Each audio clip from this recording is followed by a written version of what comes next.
It's time. It's time to open your eyes. It's time to open your mind. It's time to grow up and face reality. It's time to lock and load because it's MeatTrapper time.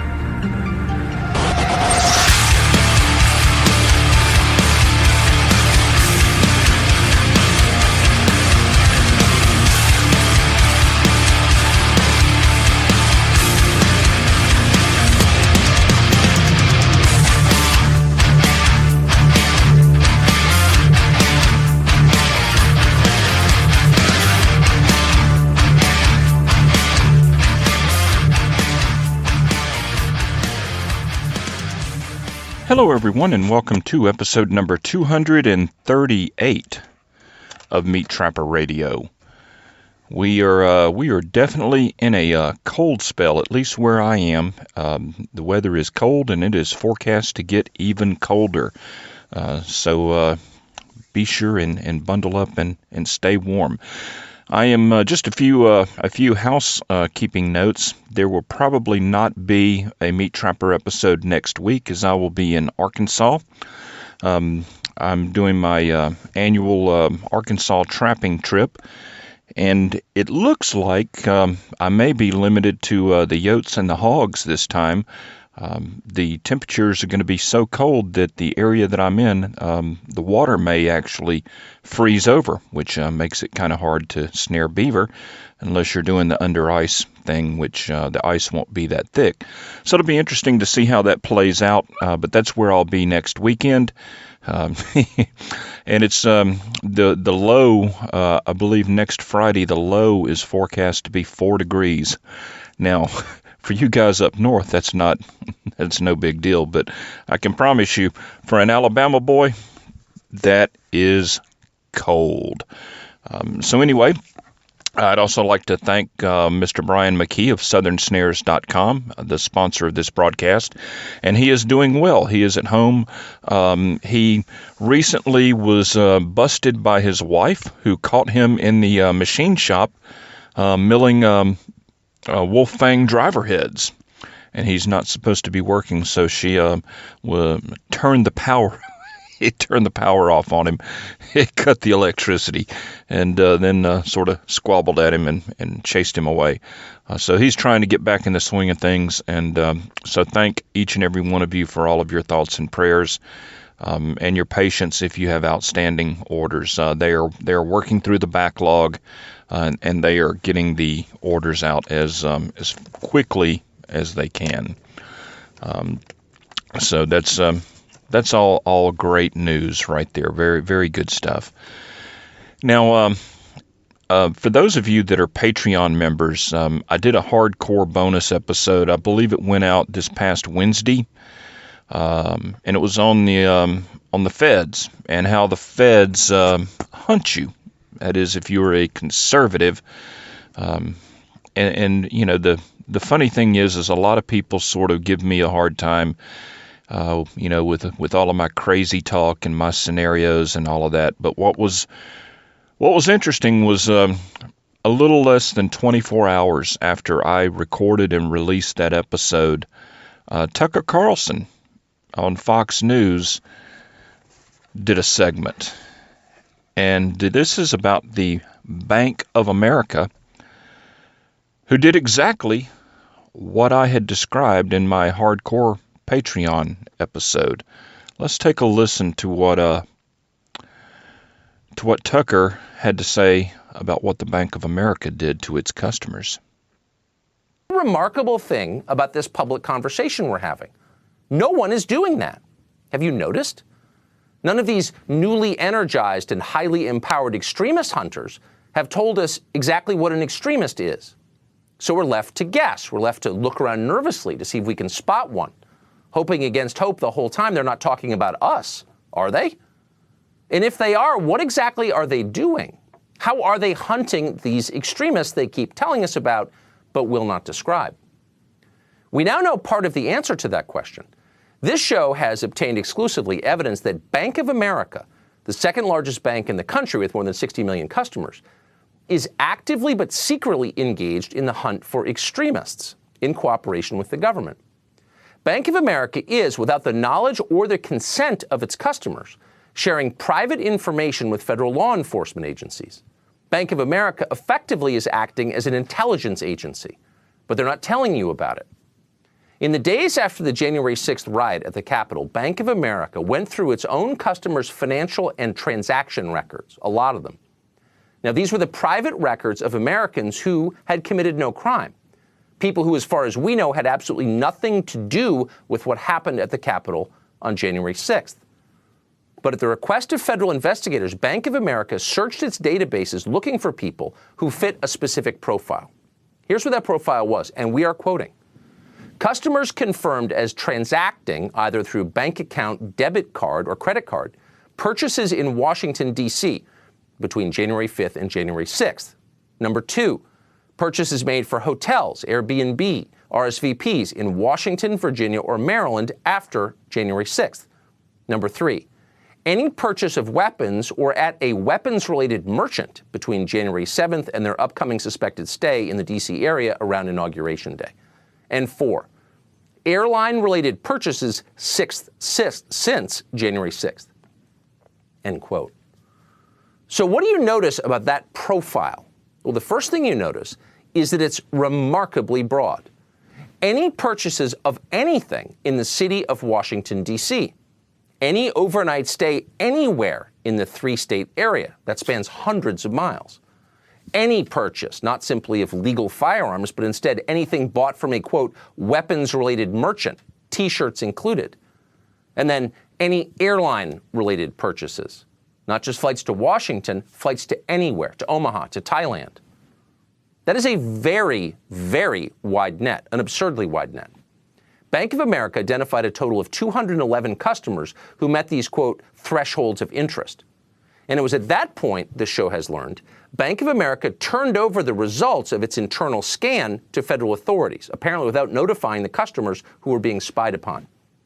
Federal investigators then interviewed at least one of these unsuspecting people. And that person, we've learned, hadn't done anything wrong, and in the end was cleared. Imagine if you were that person. The FBI hauls you in for questioning in a terror investigation, not because you've done anything suspicious. You haven't. You bought plane tickets and visited your country's capital. You thought you could do that. You thought it was your country. Now they're sweating you because your bank, which you trust with your most private information of everything you buy, has ratted you out to the feds without telling you, without your knowledge. Because interesting, huh? It's almost word for word the exact playbook that I outlined in the Patreon Hardcore episode on Wednesday. Oh well. I'm not going to say I told you so. I don't have to. But anyway, let's get into tonight's show. We've got a lot to talk about. We're going to talk about how the Army is doing a 60-day stand down to purge all of you Trump-tard white supremacists and run y'all out of the Army. We're going to talk about Beaver cracklings. Yeah, you heard that right. That was a new one on me. We've got some listener feedback that we're going to go over. And let's see, what else do we have? We're going to talk about starting your own podcast. I've had a couple of requests for that as well. But the first topic I want to broach, and this was sent by Joe, and this was great. I think a lot of people, this will resonate with a lot of people. I know it resonated with me, and it's absolute 100% truth. So let's take a listen and see what Joe has to say. Hey MeatTrapper, it's Joe, and I got a brief story for you, so I figured I'd shoot it on over to you. Maybe you can get some entertainment out of it. So to set this up a little bit, as you're well aware, ammunition is very difficult to find. And if you do find it, the prices are ridiculous. So the best method that I have been practicing as of late for procuring it is to play the game where you wait outside of sporting goods stores prior to them opening, in hopes of getting the first dibs on whatever shipment came in the evening before. And it helps to know when they get shipments in. For instance, I go to an Academy Sports, and they get ammo shipments in Tuesday and Thursday. So if I wait out there in the morning, when they open up, I can get things for prices that no longer exist. You can get CCI 22 for 8 cents a round. You can get brass cased 223 for 30, 40, 50 cents a round. Just relics of the past.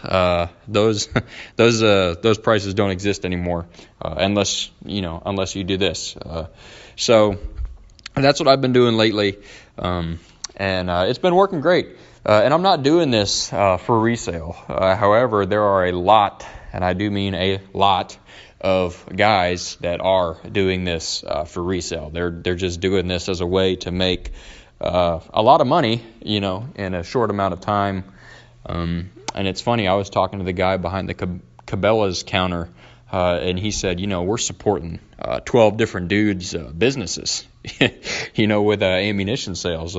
They rely on us, and then they're reselling it on Gunbroker or Arms List or, whatever it is for, triple whatever, or in other cases, even more than that, than they paid for it. And I'll tell you, one of the tip-offs that you're dealing with an individual that's doing this is if you see odd number amounts, odd number boxes, odd number cases, because almost all of these stores, currently the only one that does not is Walmart. All of these stores have, these imposed limitations as to how many boxes you can buy. For instance, Academy Sports were, I was there the other morning, they have a 3-box limit total. And Bass Pro, they have a 5-box limit total. And Cabela's, they have a 5-box limit total. However, they have a 2-box limit on anything that's real hot, anything real popular. 22 9mm, a handful of centerfire rifle cartridges. But a 5-box total. So most of these places have odd numbers. So I see a lot of people locally. You'll see 3 boxes of 9mm, or 5 boxes of this or that, and they're just gaming the system. They're just looking to make money. So that's not why I'm doing this for long term. I'm playing for keeps. If I buy it, I'm not looking to part with it. So anyway, I was out the other morning. I was working on that, and I was driving home after getting some ammo. And I'm driving, I'm going down into a dip, and I see up ahead, I see this brown furry thing alongside the road. And if you remember, I sent you I submitted something to you a long time ago talking about roadkill, asking you if you had any experience with it. So you can probably see where this is going. So I was driving along, and I see this thing, and it's materializing as I get closer to it, and it's a beaver. And I'm so excited because I have never caught a beaver. I'm really not in a location where I can do that. I've never caught a beaver. I've never butchered a beaver. I've never eaten beaver. I've been listening to you talk about beaver for years, and hyping it up. I've seen your recipes cooking with it. It's been elevated to like this magical meat of the wild. So, I'm like, oh man, it's on my list of things I wanted to try. So I'm driving along, I see this big beaver. I mean, this thing is huge. And coming from somebody who doesn't trap beaver, doesn't eat beaver, that means a whole lot. So pull alongside the road, make sure nobody's behind me about to rear end me, hop out, and he was a little bit stiff, a little bit of rigor mortis had set in, but where his guts, on his sides, that wasn't bone or muscle, I could press on it, and it wasn't hard. So, I mean, he wasn't, a solid rock or anything. And it's been real cold here lately. It was 30 degrees that morning. So as soon as he was hit, that was good as, being put in a fridge or a freezer. So he had been clipped on the head, and I could see a little bit of blood up by his nose, muzzle area, but it hadn't congealed or dried up. It was still a little bit liquid. So I was like, good deal. He hasn't been out here that long. And so I popped the trunk, and lucky for me, my wife's cooler was in the trunk. So, another bright spot of the morning. So I popped the lid and tossed them on in there. And I arranged with a buddy, a friend of mine, said, I got a beaver in the trunk. You mind if I bring this thing on over? Because I was hoping he had expertise with skinning and butchering these things, because I've never done this. I've skinned and butchered a lot of animals, hogs, deer, chickens, geese, squirrels, rabbits, a lot of stuff, but I have never done a beaver. And it was interesting because it was actually a little bit difficult. It took me probably way too damn long to process this beaver. You probably would have been laughing, but I was working on that thing for probably an hour and a half. Clearly, don't do this for a living. And I was just amazed when I cut him open at just how much fat was on this beaver. And we weighed him beforehand, and he weighed 39.1 pounds. So, to me, that's huge. And I cut him open. I was just amazed at how much fat was on him. And he skinned real easy. I tried to almost do a case skinning at first, and I could not get his hide to peel off for nothing. I've had luck with other animals doing that, but I couldn't pull down on that hide and get it to separate. So basically I ended up just fleshing it out, just 1 inch at a time, cutting it away. And it was a little bit difficult because of how much fat was on him. I couldn't really see the contours of his body. So it made getting his skin off of him difficult. I was kind of cutting blind. It was difficult to see because I wasn't trying to cut a bunch of holes in the hide, and I didn't want to cut holes in the muscle. And I couldn't really see, you couldn't see too good with the fat.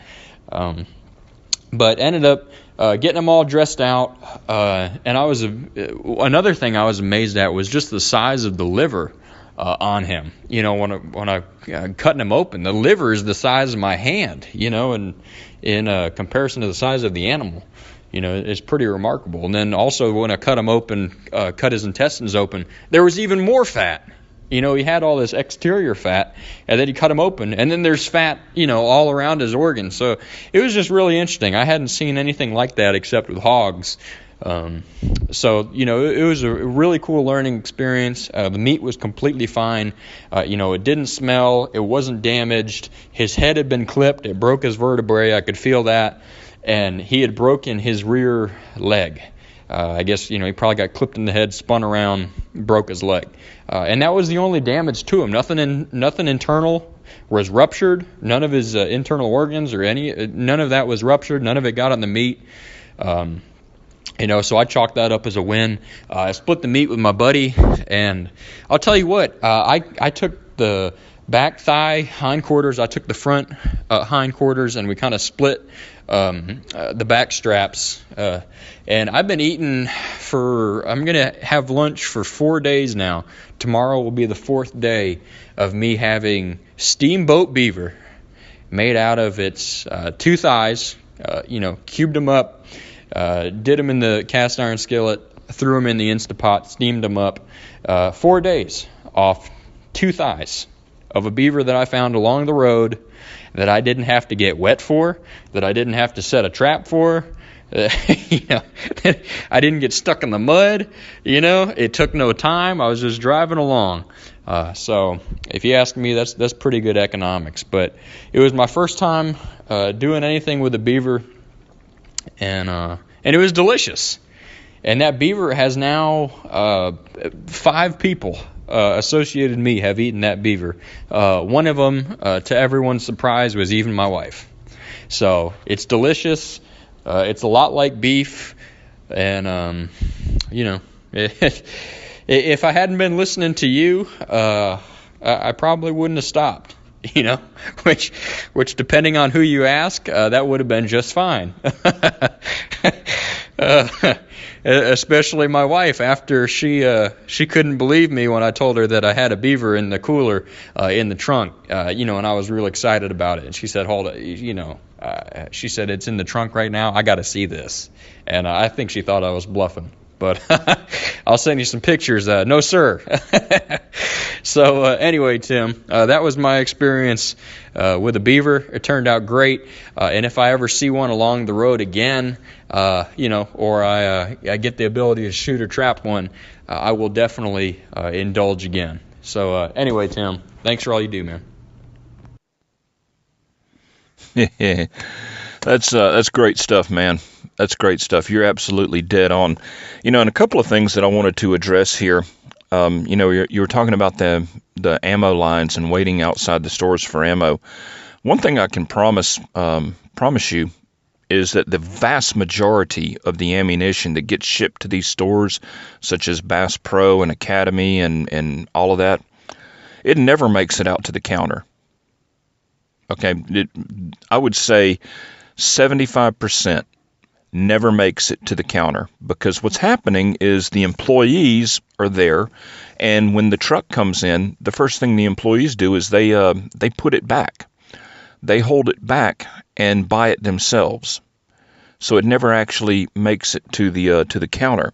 So you've got a lot of the employees that are supplying friends and family and running their own business that way. And in fact, I know absolutely 100% for a fact that one large mega store, which shall remain nameless, had to fire its entire overnight security team. In other words, the security guys who worked the overnight shift, because what was happening, the trucks would come in with the ammunition, the employees would grab it and put it back in the warehouse so that they could purchase it. And then overnight, the security guys were robbing that ammunition that was in the put-back places, because evidently it wasn't part of it wasn't in the normal places covered by the cameras and all that kind of stuff. And they had to set up special cameras because the employees were bitching that the ammo that they were taking off the trucks and keeping for themselves was coming up missing. This is how bad it's gotten. And that's an absolute 100% true story. I know it for a fact. I'm not making that up.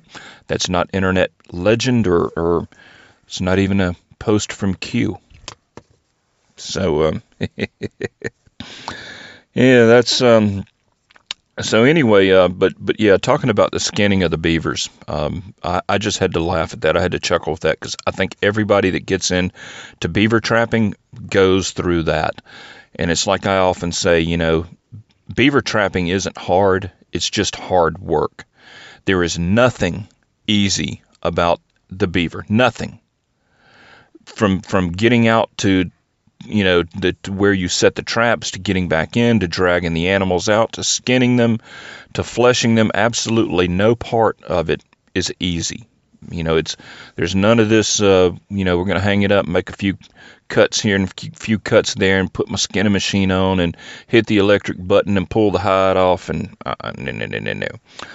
Does not work like that. And I'll tell you one thing, when it comes, I call them water hogs, because when it comes to determining whether or not you have a good knife, there are two animals you can practice on to see how it works, and one is a hog and one is a beaver. And if you've got a knife that will skin multiple hogs or multiple beavers, you've got a good knife. So, but I remember when I was first starting out with beavers, and I had an old guy that was kind of my mentor, and I was basically saying the same thing, man. This is a job, you got to cut every square inch of this hide off. And he looked at me and he said, "Don't worry. It'll get easier after your first 1,000. And I looked at him, I sort of rolled my eyes, and then I realized he was serious. And you know what? He was right. That's, there's no way around that. And one thing it does after you've done some of them, it really gives you an appreciation for those guys and those Canadian Indians up there that can clean skin a beaver. And clean skinning is where when you skin the hide off the animal, you do it so so finely that you don't have to flesh it. There's no fleshing beam involved. There's no fleshing knife involved. You take the hide off the animal and it's ready to put on the hoop or on the board. I've never been able to master it. I always end up cutting holes in the hide, back when I was fooling with it. It really is. It takes a razor sharp knife, and it takes a lot of practice and a lot of feel. But once you get it down, man, what a skill to have, But, talking about how far you were able to take the meat and how many meals you were able to have and all of that, there's still even room to go on top of that. One of my favorite parts of the beaver is the liver and the kidneys, the internal organs. I've gotten to where I value those more than I do the actual backstraps themselves. And the beaver, you'd mentioned the size of the liver, and that's very true, because the reason the beaver has such a large sized liver for its body size is that when they go underwater and they remain underwater for a long period of time, they've got to have that liver capacity to filter that blood as the blood keeps circulating through. So they have a very large liver for their size. And the one thing that people don't realize is how nutritious beaver meat is compared to beef. And that's simply because the cows are out there eating grass. Grass grows rather quickly, and the roots on grass isn't very deep. It's not pulling up very much in the way of nutrients, whereas the beaver is eating tree bark, and the tree roots go much, much deeper than the roots in grass. And a tree has years and years and years to pull nutrients up out of the soil. So there's a lot more nutrients in that tree bark than there is in grass. So your beaver is packed with a lot more minerals, which is important because our soils are so depleted these days. But that beaver, the government of Canada has done a study on the qualities of beaver meat, and it had not only had more protein per ounce, but it had far more minerals per ounce, which I thought was interesting. But anyway, that was great stuff, Joe, and I appreciate that, and that's not even getting into bone broth, using the bones, and all of that kind of stuff, which stretches the nutritional value even further. Now, as long as we're on the subject of utilizing the beaver, I had another email from Bill, and this was something that it never had crossed my mind, and that's one of the things that I love about our Patreon community is the depth and the breadth of knowledge and experience there. And if you're not a member over at Patreon, you are really missing out on a lot. But let me share this email that I got from Bill, and he said, "Thank you for all you do. I learn a lot from you, and in an effort to give back, I want to offer a recipe if you haven't already tried it. I don't know anyone else that does this. As you know, when you flesh a beaver, you get a slab of meat and fat. That's what we were just talking about with the clean skinning and everything. And what he's talking about is, when you put that beaver pelt on the fleshing beam and get your fleshing knife and you start pushing that fat off, the way the beaver is put together, there are many areas on the beaver where the meat itself is actually attached directly to the pelt. So when you skin that pelt off, you've got fat and then you've got meat that's still attached to the pelt. It's kind of unique that way.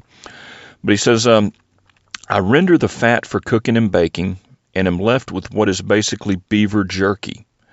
The rendering leaves the meat as a crispy, bacon-like beaver meat. Don't overcook. Cut back the heat as the last of the fat cooks out. The meat can be eaten as is, as beaver jerky, but I prefer cutting it up and reconstituting it in soup. My wife simply adds water and cooks it up with potatoes and veggies. In the dry state, it keeps a long time." And this is great stuff. I had never considered this, but basically what he's talking about is what we call cracklings. pork cracklings. If you've ever rendered pork fat, which I do on a regular basis, I'll buy the kidney leaf fat from a grass-fed grower here, and when you render that down, you basically are putting it in a pot, turning the pot on low, and letting the fat render out. Well, there's going to be little pieces of meat in there that are going to sizzle up, and that's what we call cracklings, pork cracklings. And so what he's doing basically is beaver cracklings. And it makes perfect sense. I mean, why not? If you can make pork cracklings, why can't you make beaver cracklings? And I thought that was just genius, And it just goes to show, once again, there's a product that most trappers are throwing away. Most trappers, they're going to process a beaver, they're going to skin that beaver, they're going to flesh that beaver, and they push all of that off onto the floor, the fat and the meat that went with it and everything, they push it right off onto the floor, and then they throw it away. But instead, he's taking that and he's rendering it down, and he's getting good oil that he can use to cook with, and then he's even saving the crackling meat that he, is putting in soups and what have you. So I thought that was a great tip, Bill. He goes on and talks about possum. He says, I like it slow cooked over several hours, comes out melt in your mouth tender. We cook rice or other grain in the broth. The fat renders thin, more like an oil, similar to coon fat. I rendered the last of my fresh coon fat today. Coon season ended 2 days ago, and used some of it to fry eggs and potatoes with onions. With so much game fat available, it seems foolish to buy butter and oil. In my humble opinion, the meat and the fat are the best parts of a fur bearer. Respectfully, Bill. And that's great stuff. I'm not a big possum eater, but I've always been told to treat possum like hog. Like a little hog, and there's a lot of people that will scald the possum to get the hair off.